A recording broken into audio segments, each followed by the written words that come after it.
রাজনীতিতে দর্শন, চিন্তা, আদর্শ কোনো ধর্মীয় দর্শন আদর্শ নয়।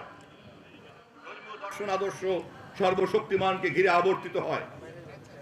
রাজনীতির যে কোনো চিন্তা সেই জনগোষ্ঠীর স্বার্থকে কেন্দ্র করেই আবর্তিত হবে।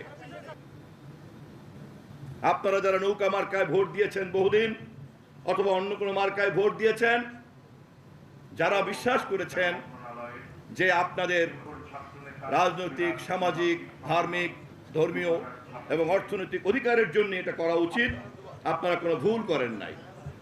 যেমনটি আপনারা গত নির্বাচনে মনে করেছেন যে আপনাদের নিজেদের প্রয়োজনে, স্বার্থেই আপনাদেরকে ধানের শীষে ভোট দিতে হবে।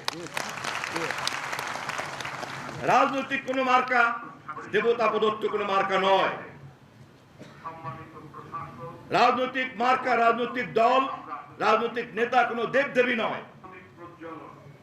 রাজনৈতিক নেতা নেত্রীদের সমস্ত বক্তব্য জনগণের কল্যাণের জন্য।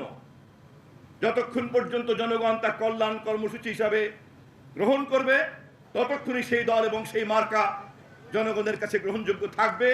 তা যখন থাকবে না, বর্জন করে ফেলতে হবে।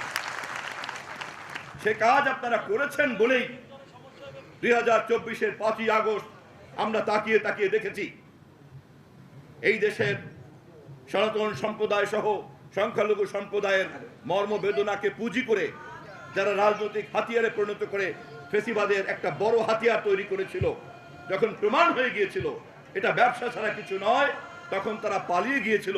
কিন্তু ধর্মপ্রাণ মানুষরা তাকিয়ে তাকিয়ে শুধু করুণা বর্ষণ করেছে, এর চাইতে বেশি কিছু করে নাই।